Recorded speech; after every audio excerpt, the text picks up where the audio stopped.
Hi, I'm Joe Carswell. I'm here to have a conversation with you about what it means to teach or how to train in construction. So I've spent most of my life in construction, and that's commercial and residential. And I've spent the last 10 years of my life doing construction training. The last 2 of that 10 years was done online in this format.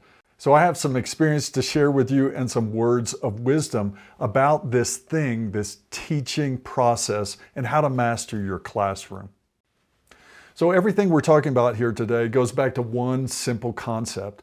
That is the goal of teaching. And your goal as a teacher is to teach your students a specific topic or subject. That's going to be knowledge and skills. And this is the product that you're trying to produce. What we're used to as builders is producing building, right? We're working with materials, we're cutting and working with accuracy, we're plumbing, we're measuring, all of these things. And at the end of the day, we're productive. When you're teaching, that's a lot different. And this is one of the hardest shifts for trainers to make. Your whole career has been for one thing, now we're shifting to a different product. So keep in mind, every topic that we're covering today is going to be focused on that product, that success for your students to learn what you're trying to communicate. So I'd like to challenge you as a trainer or a teacher to keep this one question in mind and ask yourself this at the end of every day. And that is, did my students learn what I needed them to learn? And it doesn't mean that you did everything perfectly. It's always different every time you do it. It doesn't have to be fancy or flashy, but did the students get what I was trying to do? And if you cannot answer yes to that, you need to sort of revisit it and change what you do for the next time that you do it. Keep in mind, that is your job, that's the goal, and the product that you're trying to produce is a student that understands what you were trying to deliver. So to get started, let me give you some words of wisdom. There's no such thing as too basic. When you get a number of years in and you develop a lot of experience and knowledge, it's very hard to get back to basics, to go back to the beginning and understand what it's like not to understand these simple concepts. You might even take them for granted. So a good teacher or a good trainer is able to put themselves into those shoes of people that have no idea, and they have to start from square one. So it's that baby steps. You have to learn to crawl before you can walk. A good trainer it does not necessarily have the most experience or can abandon that experience to talk about those basic fundamental things that gets the job done. And sometimes you have to take a complex idea and then break it down into the most simple steps so that your students can then understand it. That's the real trick and the magic to training. As a trainer, it's really important that you remember what it's like to do something for the first time. It's often that after years of experience and repetition, we forget what those simple steps are that you have to do to get that job done. So make sure that you can put yourself in your students' shoes and get back to those simple basic steps, the fundamentals that actually get that done. And part of that process is being able to define that process, the sequence, all of those steps, put them in simple terms, and then communicate them to your students in a way that they can understand and then learn and then give that back to you. If you're struggling with breaking some process down into its most simple steps, one thing you can do is to talk through it while you're actually doing it. That might help you develop a sequence, a process, and define some of those small parts that all go together for that student to understand the whole thing. Training is not for your entertainment, and I want you to remember this one if you don't remember any other one. We all fall into this trap, and we're repeating our training with different groups of students continually, and the problem is that we fall into this habit of wanting to keep ourselves entertained. It's not about us, and it's never about you, and it's always about your students. So keep in mind, what entertains a student and what they need is not what's going to be exciting to you. As a matter of fact, I would tell you, if you're not bored, you might not be doing your job well, because you should be consistent, repeating this in a way that students are understanding it, and you're developing habits that become easy for students to understand. This means you're communicating well and that you're systematic about it. Being consistent and systematic is one of the best things you can do as a trainer for your students to succeed. One of the most difficult things for instructors to do is to repeat and reiterate. Students need this constant reminder of what they're supposed to be doing. It's developing muscle memory. It's creating long-term recollection of this knowledge and skills. And trainers, if you're bored on the first pass, all of the repetition that happens will become even more boring. So keep in mind, students need that repetition. You have to work it into your flow of your teaching, and the students will not learn just from hearing information one time or doing something one time. The best trainers are good observers, and this is a really important point to make. Often I see trainers working in groups of students and they're on stage, they're performing, they're projecting, right? Well, your students can offer you a lot of information, but you have to be open to witness that, to observe it, to take it in and modify your training based on what they need. The real danger of not being in that kind of connection with your students is you might be just talking at them or delivering to them. They might not be getting anything that you're saying or doing. And the best situation is something more reciprocal, something more empathetic, and you as a witness of what's actually happening. Silence is not understanding. And it's very easy if you ask a question, especially of a group, and you don't get a response, to assume that everybody understands. People are very hesitant a lot of times, especially in situations where they are not the ones that know everything, to be silent, even when they don't understand or they don't know what's going on. So you have to dig a little deeper. You cannot accept no response as a sort of a universal understanding of the group or even an individual. Sometimes it's one of the hardest things for us to say we're wrong or say I don't know. So keep in mind that students will tend to be always in that mode, especially in the beginning, or if they're not completely comfortable with you, the group, or themselves. You might have heard telling is not teaching, and this applies for construction training as well. You can never accept that students truly understand until you assess them, or get feedback from them. So if you're not getting feedback from them, you can never really understand what's going on in their head. We have a tendency, all of us have a tendency to say, if someone asks, do you understand? You would always answer yes, right? It only takes the really brave ones to say, no, I don't understand. This is why. And you're confusing me. You're never going to hear that. So students are not always as courageous as they need to be. Give them the opportunity to say, no, I don't understand, or find a way to reach them or get some kind of feedback. If you're just talking at them, chances are you're missing them completely. I would say more chances than not. When I'm speaking to a group, I always try to check in with that group at some point. I don't like to go too long before I do that check-in. What is a check-in? I will ask the group a question. It might be a question that has a simple softball answer to it. If I get a response from someone, I might start a back and forth with that particular student. Have you ever done X or Y, this skill or that skill? What was the hardest part about that skill? Anybody else has anyone else had any experience in that? If you can gather 2 or 3 people and have this a little bit of a conversation, a little bit of a check-in, sometimes others will join in. Sometimes it'll turn into a group discussion. But what's happening is now students that aren't participating are hearing from someone other than yourself. The worst type of training would be only one voice coming from you, talking to other people with no feedback or response from that group.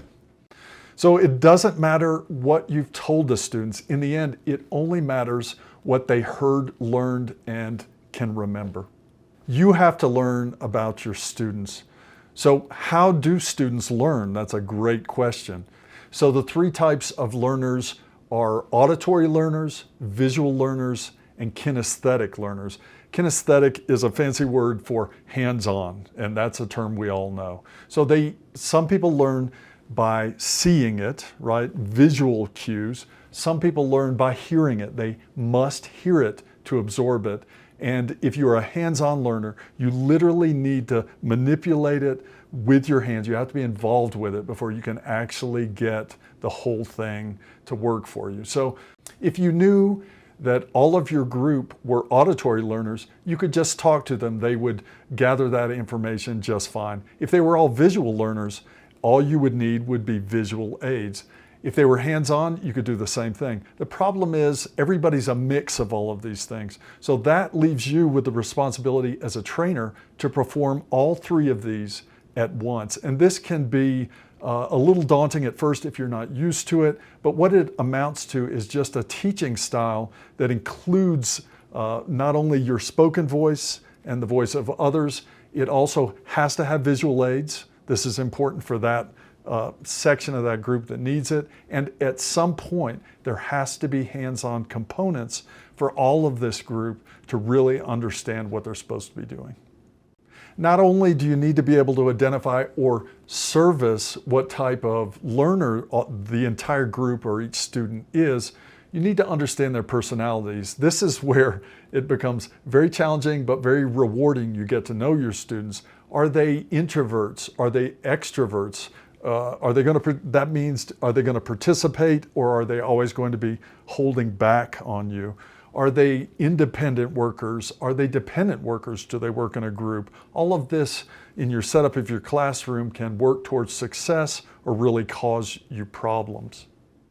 The better you know your students, the better you can service each one of their needs. You have a group of individuals, and in the end, you have to serve the group, but those individuals are very important and they need their own thing for their success. So when it comes time to assess them, communicate with them one-on-one, it's really good that you know all of these idiosyncrasies, personality differences, learning styles, all of those things. If you have someone that requires you to be very direct, that's the way to deal with them. If they need a little bit of a softer approach, you might have to make that adjustment for them. Everybody needs the same information and they need the feedback from you, but it really helps in delivering that in a way that they can accept it the easiest. Also ask yourself about your students. What are their strengths? What are their weaknesses? You'll find that some students are strong in their knowledge, weak in their skills. Some students might be strong in their skills, but weak in their knowledge. And you can work with these different things to get those students to the end. A student's voice can often be more powerful than your own. The worst thing as a trainer to do would be to shut your students out or not allow them to speak. You will be amazed, students that don't even have a lot of experience might have a lot to add to a conversation. And also, other students enjoy hearing other voices other than your own. So students need to participate. You have to find ways to get them engaged, to continue that back and forth communication. Everybody benefits from several voices in the conversation. So at all levels, at all points in your program, encourage student participation. An easy way to accomplish this is to have students verbalize or reiterate points you're giving to them. This is sort of a call and response kind of thing. It gives you feedback as well, and everybody benefits from that extra voice. So we all love this idea of group participation. If you've ever experienced that in a teaching environment, it's really great. Your job changes though once the students get engaged. So now you have a group that's participating in a conversation or communicating. Now it's your job to keep on topic. One thing that can happen really easily is that it strays and it goes down some rabbit hole. You have a limited amount of time. Make sure that you're not going off on some subject that's not even related. This is a good way to lose students as well. You are boring. I can't reiterate this one enough. I have to include myself in this. Hearing one voice for an extended amount of time is always boring. You can assume that you're always being boring. Your challenge is to not be boring, even though you know that's the tendency of everyone who's teaching and training. How do you do that? You can use a lot of different elements. You can change it up. You can add inflection to your voice. Don't be monotone. Don't be too soft. That's hard for people to hear. Don't be too loud. That wears them out. Props and visual aids are some of the most important things in construction. It's not one of those things that words can often explain. You often need the tool in front of you to explain it. You might even need photographs. These are great for people to understand the information that you're trying to convey. One of the best ways to not be boring is to have stories. And stories are basically your experience. You're conveying something or a concept or a job or a skill or procedure, but you're including a personal story with it. And this can often make it more interesting, more entertaining for people, and also make those connections that are so hard to make, that true communication that you're trying to achieve. Make sure that you connect with all of your students, not just one. We often find someone that we're comfortable with and we'll focus on them. That makes the other people in the group feel left out, and it's very important that everybody feels included. When we're using visual aids and even things to help students understand, like a whiteboard, maybe you might be writing terms on a whiteboard, don't be the person that is turning your back on your audience. It's really easy to do that, especially if we're writing or referencing something that's behind us, say it's a presentation or a whiteboard. But if I turn my back on my students, the clock starts ticking, I'm losing them with every second that goes by. So you have to practice to reference things behind you, but still address the group that's in front of you. Stick to the point, and this might be one of my biggest challenges in my teaching and training experience. It's really important that we're sticking to our topic, that we have a clear idea of where we are, where we're going, and if our students are coming along with us on this journey, right? So I'm going down rabbit holes all the time. I think it's a lot of fun. It's entertaining for me, and that's that idea of entertaining for your own benefit, which we shouldn't be doing.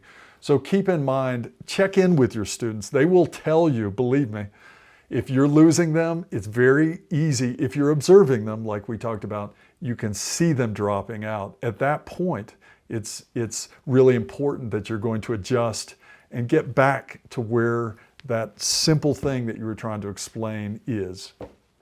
So if you're observing your students, you notice them checking out in multiples, evaluate that. It might be that you have strayed so far from where you were that they don't even understand what you're talking about. It's at this point, it's a really good idea to reset and get back to, or maybe even ask them for that feedback, that moment of that connection that you need to get back on track. As trainers, we have to withhold information. This is a little cryptic. Let me explain.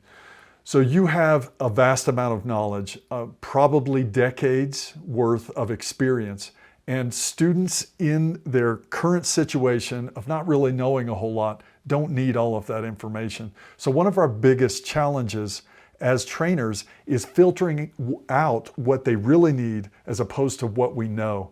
It's often that we want to share everything. It's very easy to overwhelm a student or a group of students. And as soon as a student is overwhelmed, they tend to shut down and kind of turn off or drop out or just not retain anything. So at that moment that you've lost them, you're kind of wasting time.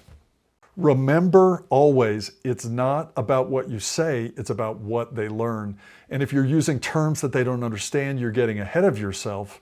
Keep it basic, right? Circle the herd. I can't say this one enough. This gets into a lot of, this works in the classroom as well as hands-on training. And what I mean by circle the herd is don't spend too much time with any one student. As trainers, we're responsible for the whole group. We have to get all of these people from point A to the end where they all know everything that we're trying to give them. And if you focus too much on one student, which is really easy to do for a trainer, then that one student gets a lot, but we're ignoring all of the other needs of the classroom or the group. It's really easy as trainers for us to focus on the student that's really skilled or really advanced. This is great. It makes us feel good We can communicate on a different level, but these students tend to need less from us than the rest of the group. So they would be the last students you would be focusing your time on. It's often too that we start to focus on the lowest performing students, and we're going to have a mix of all of these in our groups. The low performing students will take as much time from you as you have, therefore ignoring the rest of the group once again. So make sure you're giving these students what they need, but you're not ignoring the other group because they are so needy or so in need of direction or one-on-one training. You as the trainer can make a lot of calls within each group that you have. Sometimes you can take those advanced students and pair them with students that are lower performing. Sometimes if they work together well, the lower performing student can benefit from the advanced student. The advanced student gets to feel more important, and this can sort of further both of them in a way that would not work otherwise. 1/2 plus 1/2 equals what? This is a simple question I've asked many times with groups of students, and I've gotten nothing but crickets. There is a universal truth about students that math is hard, and there's a lot of students who, growing up in their life, missed a lot of math in their school education. So we as trainers inherit all of these struggles that students have with math. And I don't know why it is, but you can count on it with a lot of your students. The student that is good in math is the absolute exception. You can be very thankful for them, but you have to work with the ones that aren't. And the other thing about students is they shut down very quickly over struggles with math. So you as a trainer and working in construction, we have to deal with math. So you will have to find a way to help these students through, even if it is outside resources or tutoring or whatever. Keep in mind that students struggle with math, and this idea of learning becomes really critical when we're dealing with that subject. So you as a trainer have this responsibility. Your students need to leave with some level of math skills. That means that your math skills have to be up to par to teach it. And teaching math can be one of the hardest things as a trainer that you do. So there are plenty of resources out there. Make sure that you brush up on your math. You're not winging it in a group, because one of the worst things you can do is to screw up a math problem to totally confuse the whole group. So take on that responsibility of learning your math in a way that you can communicate and convey it to your students. Students will expect you to know everything, and you are there, you're in front of the classroom, you are their leader, you are in a sense their boss for that program, and in their mind, you know everything. We all know we don't know everything. I'm learning stuff every day. I've even learned things from my students in the class that I was teaching.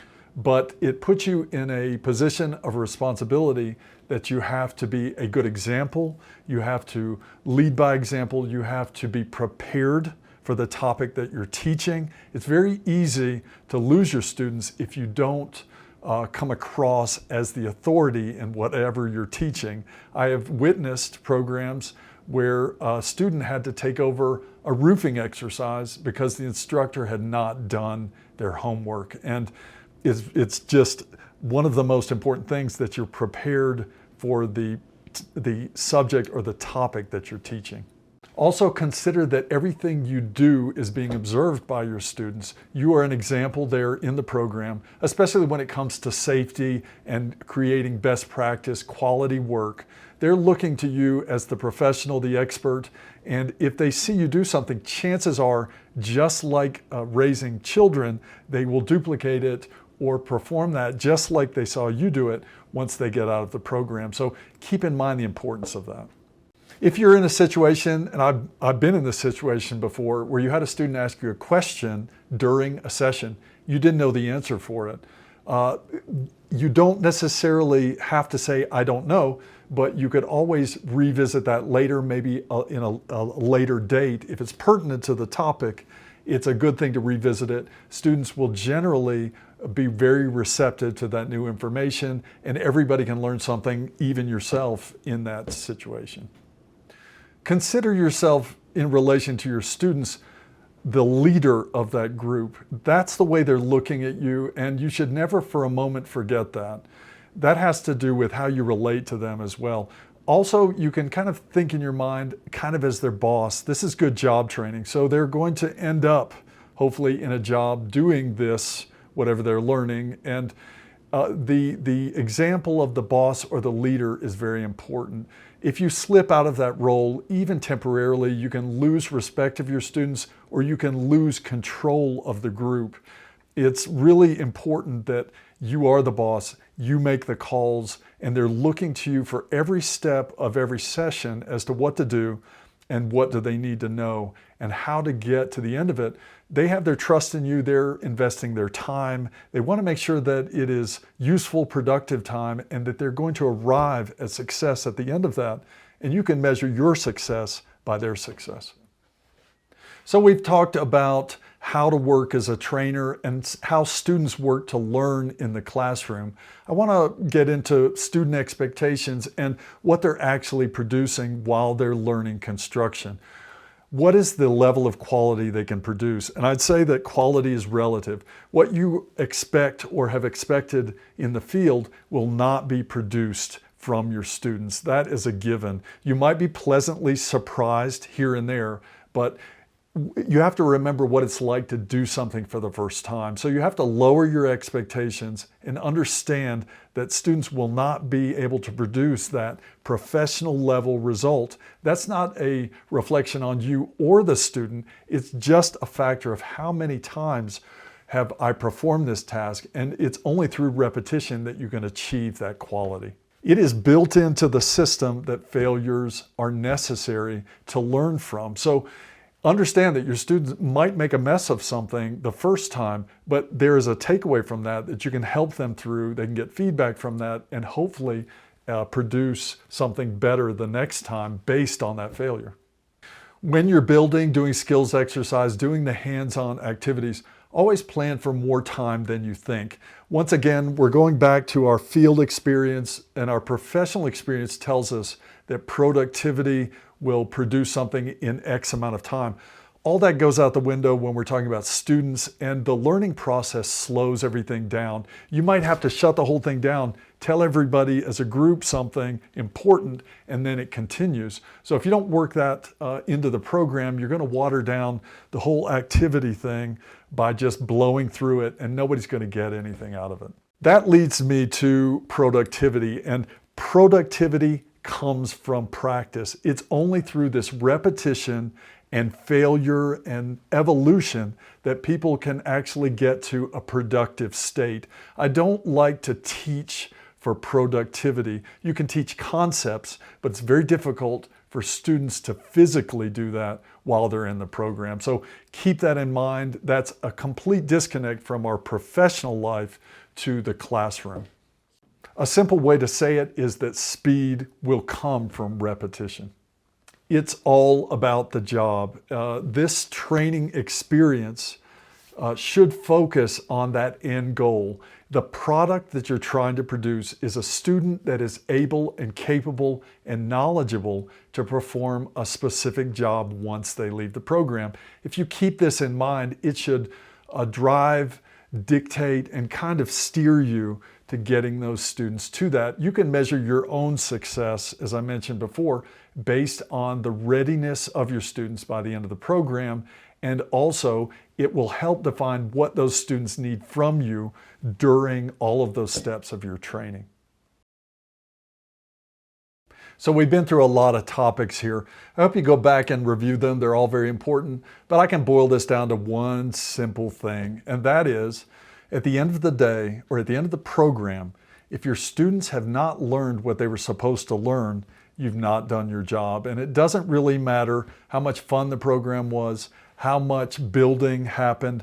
You might have gotten done earlier. You kept a good pace. But if those students don't take away from your program what they need to do their job, then you haven't done your job as a trainer.